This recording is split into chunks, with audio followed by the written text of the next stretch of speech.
Hi,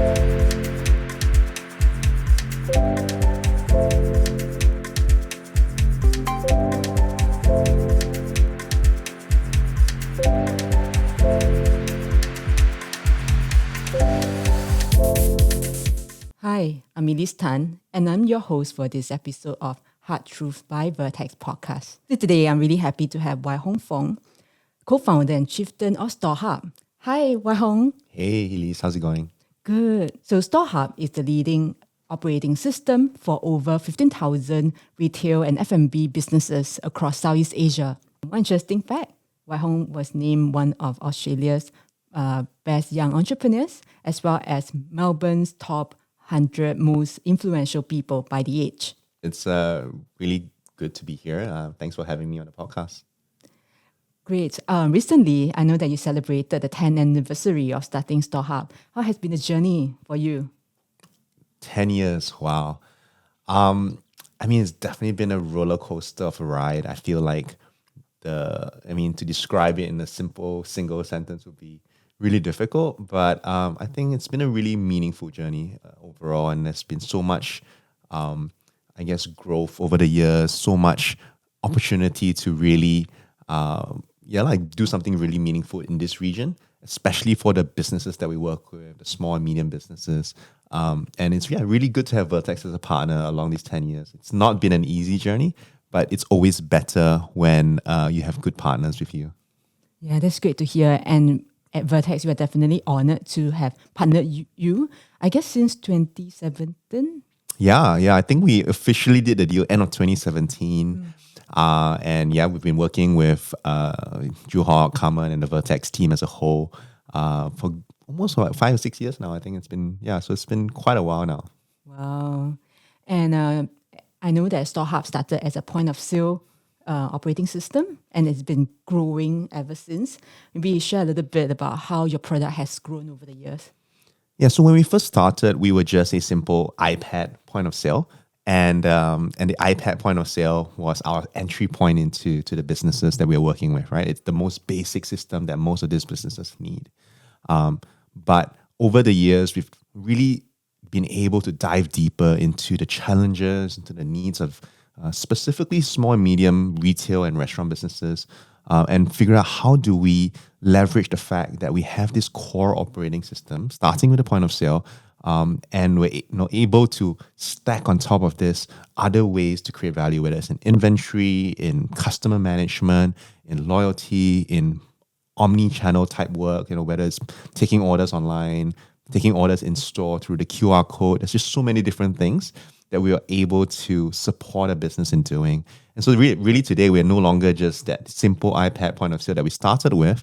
We're an operating system for the businesses that we work with, almost like as essential as Windows is for your PC or Mac OS is for your Mac. Can you tell us an example where maybe a company that used your product was really young at that point, and then they grew bigger and bigger and used more and more of your products along the way?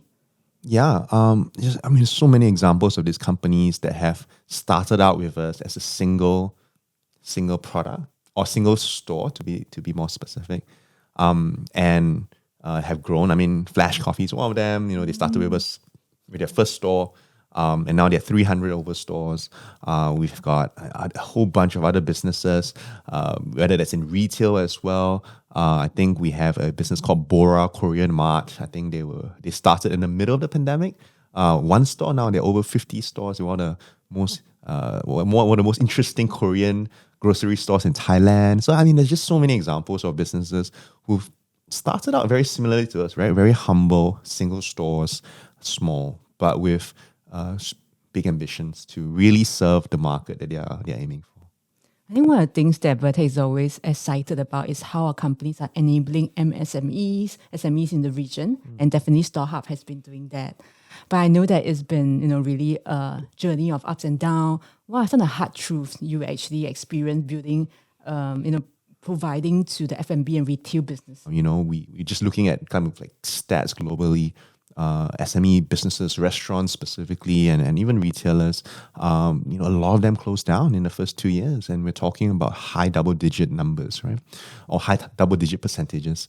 And so I think the first hard truth is that we're serving a market where the struggle to survive, the struggle to build a successful, sustainable business is very real. And that's the first hard truth. And of course, the question is therefore, before you're even worrying about so-called competitors, the first most important challenge or the first most confronting thing is how do you support these guys to even be successful? Yeah, so I think that's really the first hard truth I would say. It's the challenge of sustainability in this sector. And we have, because of the number of years, talk about 10 years being in the market, because of our experience in the market, we've seen these certain patterns, right, emerge from supporting these businesses over that period of time. And so a lot of technology that we're building automates a lot of the critical kind of opportunities that SME businesses have to build sustainable businesses that they have historically struggled with in the past because of a lack of, call it skill, talent, ability to hire the right people to the organization. So I think that's something that's really interesting for us to have discovered over that journey and then to solve for hard truth, hard solution, but very meaningful outcomes. Yeah, I love that you are almost like an incubator for the F&B and retail businesses. Yeah, that's a good way to put it. And that is so key because even in Singapore, I once look at the number of F&B businesses that are registered in 1 year. And, at the end of it, actually at least half would close. Yeah. So it's really, challenging as a sector. We recently actually published our monthly column in the Business Times on assessing F&B businesses and understanding, what kind of models can be VC backable. So I also want to kind of understand, because you mentioned about the challenge of kind of serving the sector due to the high kind of churn, in a way. Then discovery becomes very important, discovery of your product, right? So how do you make sure that happens? Someone set up a new restaurant and they know that, hey, use StoreHub. Yeah, so I think for us, the first and foremost thing is we have a very strong process when it comes to engaging these businesses. And there is a really important distinction that we have made between how we build this process as compared to, say, an enterprise SaaS or enterprise software business, right? Typically in enterprise software, you have really experienced or qualified salespeople that have very long sales cycles who take a while to build a relationship. And that's generally the path that many businesses have walked down in the past. But for us, we recognize that because we're serving primarily the SME layer, we have to structure our process and our approach very differently. And that approach starts with really a very holistic view of marketing, because channel attribution these days is not as simple as the last person or the person that visited Google and went onto your website. Your website is the best channel, right? And the truth is, it's not necessarily your website that's doing all the work, right? It's oftentimes there's an ad that you showed a couple of months ago that they saw, that someone's told them about something a couple of weeks ago. And depending on where a person is at in their customer buying cycle, they would engage with you on the different channels appropriately. And it feeds into our obsessiveness about the sales process itself. Like everything from the first call to the deck to the way that we bring on people and the way we resource and train our people, all of that is very intentional, I would say it's almost, not even almost, I think we're obsessive about that kind of process. I think one of the biggest distinctions we've seen, or at least the feedback we've gotten from VCs or investors or the startup ecosystem as a whole, is that a lot of startups, especially in the B2B SaaS space, often don't build a strong focus on selling because they're resourced, right? So it's easier to sell by giving stuff away than actually demonstrating meaningful value, right? And so if a startup is resourced very heavily, it's discounts, it's very, very low barriers to entry.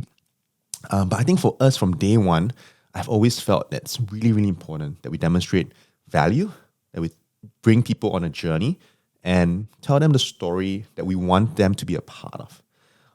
That for me has been super important for us from the beginning. I love the obsession with the process, the data-driven approach. I want to understand what led you to start StoreHub, And then who did you bring on your ship? I grew up as a really geeky kid, right? I was hacking computers in school. I was playing a lot of computer games. I failed 5 subjects at university because I was playing too many computer games. And so after I did all of that, I ended up in Shanghai studying Chinese because I was a typical Malaysian banana who could not speak, Chinese, even though I look very Chinese. And when I was there, I got a chance to meet some really interesting people, and I met people who were working with Jack Ma very closely as strategy folks, and they were sharing with me specifically about the interesting transformation journey that China went through in the last so-called 20 years, and the role specifically that technology played in that kind of transformation. And I met an entrepreneur who was running a chain of lingerie retail stores in China. He showed me this system he implemented, and I was like, oh my God, this is like Windows 95. It's so clunky. So it looks like, oh my God, what's this, right? And I was like, really connecting the dots between that experience of, I guess I call it like a holy discontent. I was so frustrated with the experience of looking at this guy suffering through this expensive but painful system with these bigger ideas of where does commerce go? Where is it heading? Right now it's dichotomized between online retail and offline retail, and they're separate worlds, but eventually they all amalgamate into just commerce powered by technology, right? And the question for me was, wow, as a technologist, the opportunity to stand in a gap and support these businesses in this transition was a really exciting opportunity. And so for us, even the name StoreHub was birthed out of this kind of like melting pot of all these different ideas where we see ourselves as that kind of like center of the store, enabling these businesses to transition meaningfully into this inevitable future. So that's really how StoreHub starts. Wow, that's such an incredible journey. I don't have the chance to work in China yet, but I can imagine how quickly China has been transformed through technology is amazing. And I know that your co-founder Chong Yu is very geeky as well. She is the CTO of StoreHub. Yeah. How did you both meet? I met Chong Yu in Shanghai at a Christmas party for startups. And she was invited by a common friend, and I was invited as well. And we did our first conversation, our first meeting. I think we spoke for almost 3 hours. So it was really kind of like that really connection that you have with someone that you've never met before, and it was really meaningful, right? So about a week later, she would send me an email saying, "Hey, Wai Hong, I really enjoyed our conversation, and I would love to work on some of these ideas that you were sharing with me at that party. And by the way, if you hear some background about me, and that's where she goes on about, oh no, I won 2 national programming competitions in China. I was the top 1% of employees in Microsoft globally, and I was the chairperson of the women at work at Microsoft. And of course, it came across as really someone that's really impressive. But at the same time, I knew that she was incredibly smart, incredibly intelligent. So that's really how we started working together. Just out of my apartment in Shanghai, that was where we started coding.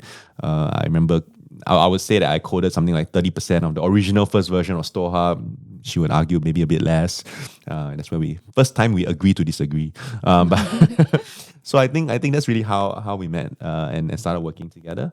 And she continues to lead our engineering team in Shanghai. We actually wrote about Chong Yu, during International Women's Day last year. Yeah. I recall about how both of you met and how she's really strong in her programming.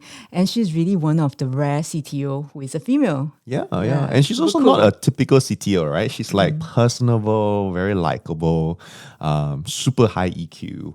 And I think really at the core of it, she cares so much about the product, so much about the customer. It's just really, really rare. She's one of the only female CTOs I know in the startup world. Yeah, nice. How did you both meet Vertex? So I remember quite specifically getting a LinkedIn message from Juhok. And he was like, hi Wai Hong, I'll be in KL and I'll be looking to talk to startups, and you're one of the startups that were recommended to me. Would you be free? And at the time, I think we were really struggling with trying to figure out a meaningfully good investor for our Series A, and we got a couple already, but they were generally the smaller investors. And so when Joo-Hock sent me that LinkedIn message, I remember specifically telling Chong Yu, "Wow, hey, Vertex is interested. They're like, the investors in all these other companies." And then she's like, "Oh, okay, that's really cool." And so I met with Joo-Hock. I think we got from first meeting term sheet in like 2 weeks or something like that. So very, very quick. And yeah, it's been an interesting journey since.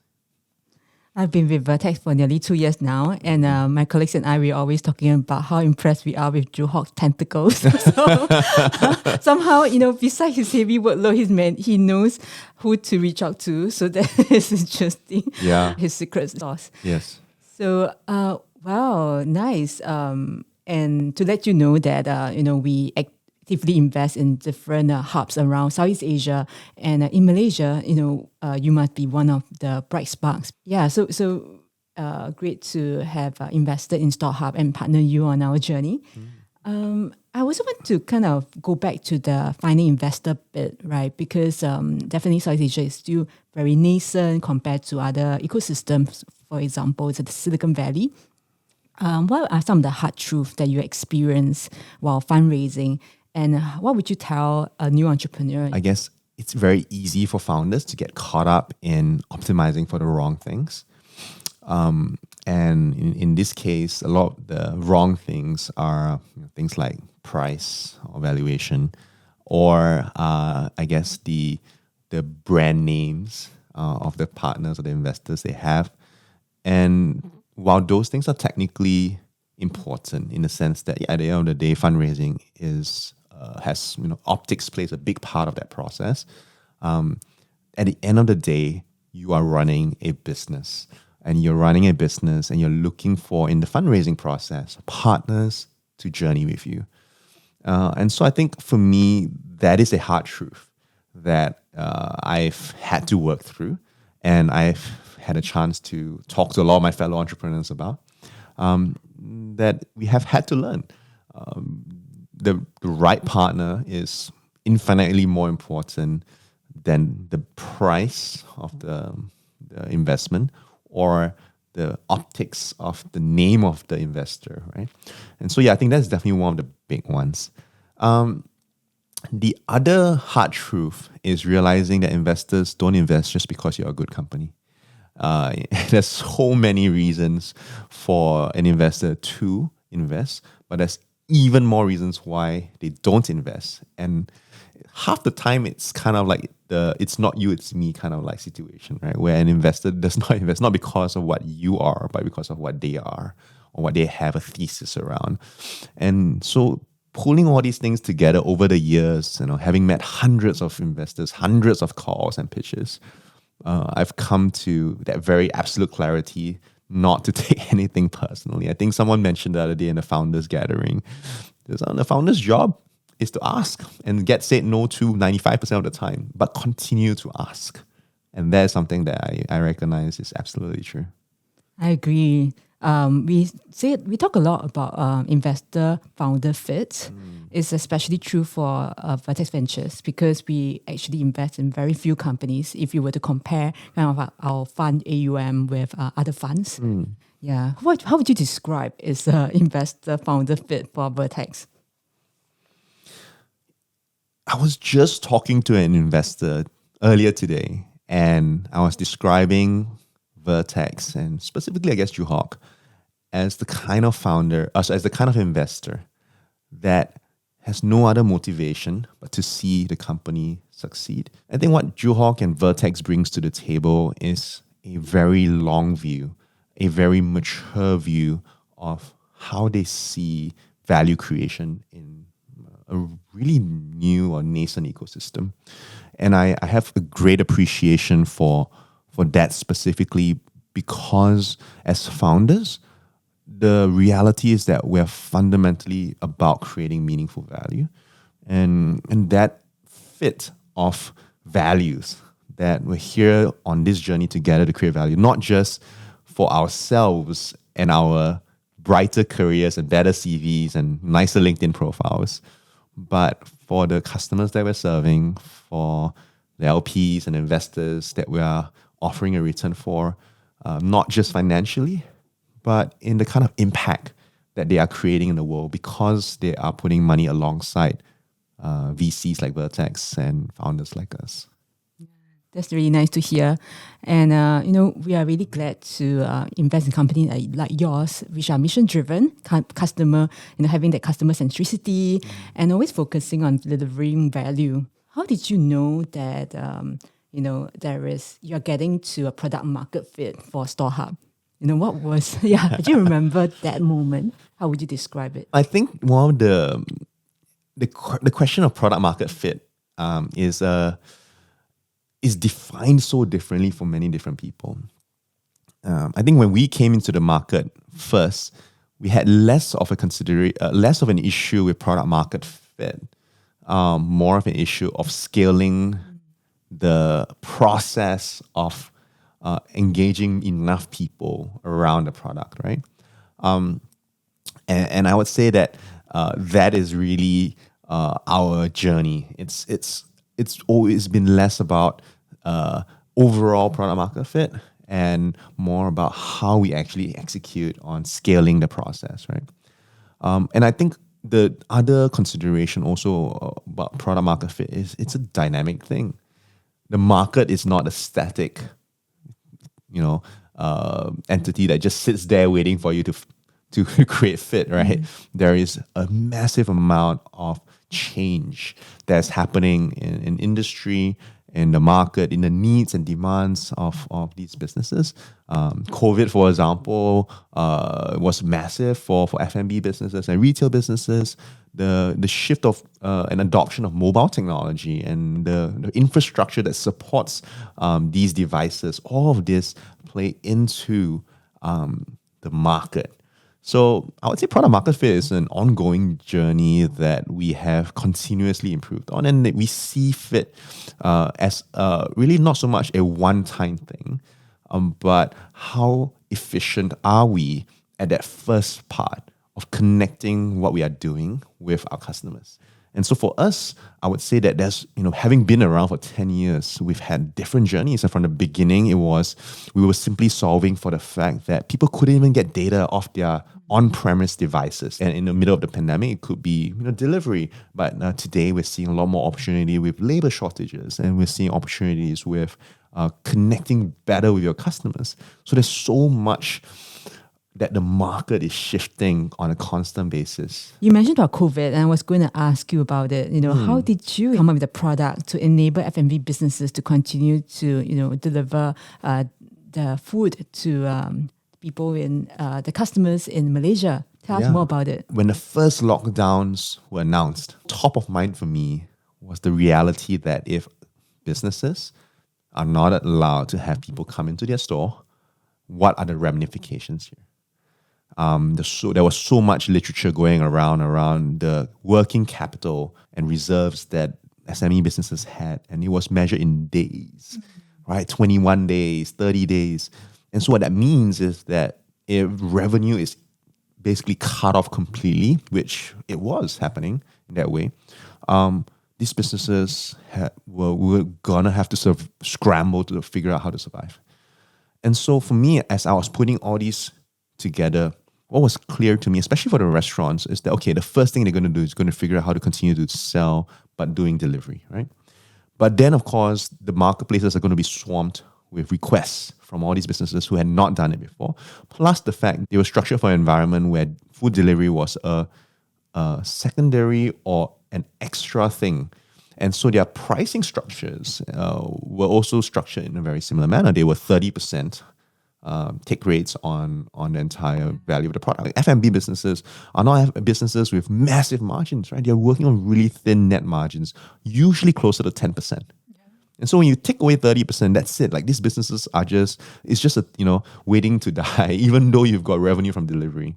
And so the natural tendency that we expected was for businesses to want to do direct kind of like delivery, where they are taking orders on WhatsApp from their customers and they're trying to find a rider themselves, and then if there are any issues in the process, they have to solve for these issues. So you have business owners, like they will show us pictures of their home office looking like a call center because they were coordinating all these different things. And so we were like, no, we need to step in and help them with technology solve for the ordering process, the payment process, the logistics process, and the customer service process. This is a typical B2B SaaS company that basically overnight turned into like all our different teams and mobilized them to build for this experience. And the first thing we did was launch the platform. Our teams, our product and engineering teams, and actually everyone, not just the product engineering teams, pulled together within 48 hours. We scrambled into our war rooms and worked almost 20-hour days for those couple of days. And that was essentially what we did. That was when Beep Delivery started in the middle of the pandemic. And it was a critical part of supporting businesses. We had businesses come to us later on saying, my accountant was telling me, if not for Beep Delivery, you guys shut down already, And there was such heartwarming stories for us to hear and feel that the connection between what we're doing and the real survivability of these businesses. Yeah. It's definitely very heartwarming, and it's incredible how you and your founders, managed to bring your whole team together, organize them, and be able to produce a product that's usable in 48 hours. I think that is really hats off to you guys. We're talking about F&B business owners burning through their entire savings, personal savings, so I mean it's a really difficult. It was a really difficult time, but we're just really grateful for the chance to support these guys in such a time as that. So I guess, now that we have the pandemic behind us, there's also changes in the capital markets recently due to, I guess, the rising interest rates, of course. What have you seen, Wai Hong, in terms of the changes to maybe the fundraising environment? To be honest, I felt like the people that are most affected negatively by these changing capital markets were the ones that were riding the COVID wave, I guess, in a positive way, right? So there were a lot of startups that were really, doing very well in the middle of COVID because capital markets were also kind of like going kind of upwards in that way, and those companies have struggled, right? I think for us, it's kind of the reverse, where the COVID years were really, really challenging years because we were working alongside not other tech startups, but more on the ground F&B retail entrepreneurs. And then post COVID, we were kind of like growing as well. And I think to a certain degree, when it comes to fundraising, because we've never really pursued a grow at all cost strategy, we've never really pursued incredibly kind of like difficult to imagine multiples of revenue. It's not actually been as bad as I guess people put it out to seem. For us as a company, every single round that we've raised in the past, we've had the discipline to say, all right, we've got this money now, but what is our plan to get to cash flow break even in 18 months from the time that the money hits the bank from that particular round? So we've had this discipline since 2016, since our first ever round. I came from a bootstrap background, so it's just this part of my DNA, right? That always felt that no, if we're going to have validation for the value that we're creating, it needs to lead us towards a kind of efficiency about running a business that doesn't require reliance on the next round to survive, to thrive, to continue to grow meaningfully. So as a result, I think, we raised a round last year. We're on track to cash flow break even and by the end of the year. And so I think, to some degree, I wouldn't say we're shielded, but I would say that we are less so-called frantic about the changing capital markets because of our approach towards how we see capital being utilized in the business. Yeah, I think in terms of investor philosophy, there's definitely an alignment, right? In terms of being disciplined and not choosing growth at all costs. Yep. And then I think the other part is how founders navigate their leadership and building a culture that is strong, that is unique. So tell us more about what you do at StoreHub. Culture building as a journey that I started even before StoreHub. I started thinking a lot about as a young entrepreneur in my first business. What does it mean to build an organization that is meaningfully considering for the important things that we say are important, right, in the company. And today we have this word to define it called culture. But in very, very simplistic forms, culture is simply the things that we do or don't do, and the things that we reward and don't reward.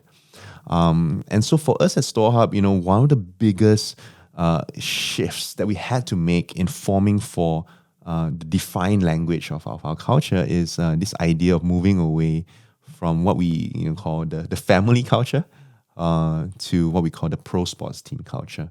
And I think for a company of our nature, as an organization which has ambitions to build a platform to enable businesses to survive, to succeed in this kind of changing environment, that we actually have a very growth-oriented, performance-oriented culture. But we needed to have language for that. Someone once told me that if you want to change culture, you change the language. True. Because that's the words that we use effectively form the behaviors. And so we thought very hard about this, and we spent years formulating the words, rethinking, thinking, working together. And I felt it wasn't something you funnel off to your head of HR. It's something that me as a founder personally, I feel a great amount of ownership is required. So I spent a lot of time writing up our culture code. The words, the values, the way it all connects together. Today we say, StoreHub is a place that we want to see that people will thrive, and that means growth and meaningful work. And then we would translate that and we would say okay, what does it mean to have a growth culture? Well, okay, it means that when we do our monthly performance and reflection ratings, if a leader is not giving good feedback, HR will put them aside. For example, if you say, how do you think this person could improve next month?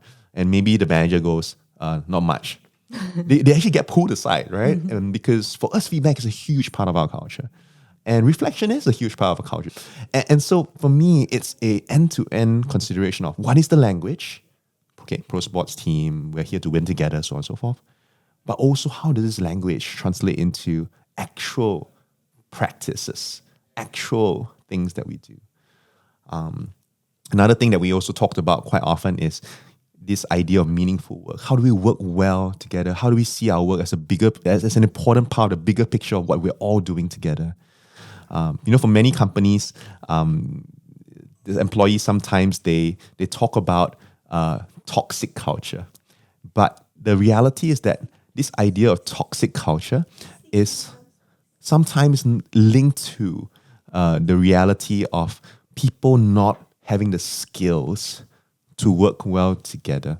And so I think for us, it's something that's really important, and we go down to the basics. How can we help people understand that, to translate it into a meaningful way to run culture? So yeah, it's just a nutshell, really. I think culture is not just words. It's not something you farm off to your head of HR. It has to come from the top in defining it, but also in empowering the processes and the structures to make it a reality. I think it's a combination of all these things. Yes, it's really not easy.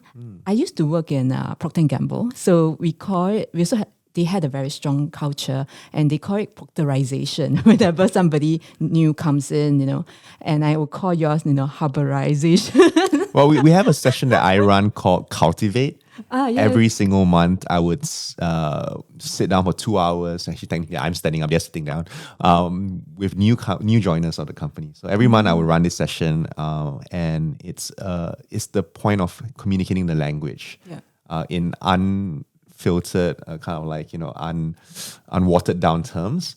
And then that's something I still do to this day. I've been doing for 10 years, and I think it's a very important part of not so much hubberization, but I guess cultivating the right culture. Yeah, I think that makes being a founder tough. But at the same time, you are really an important piece of the whole business. Correct. Yeah. So, I really enjoyed the conversation with you, Wai Hong. Likewise. You have been through such an amazing journey, and there are so many things that we learn from you, from all your sharing. So thanks for joining us today. Thanks for having me. It was a pleasure.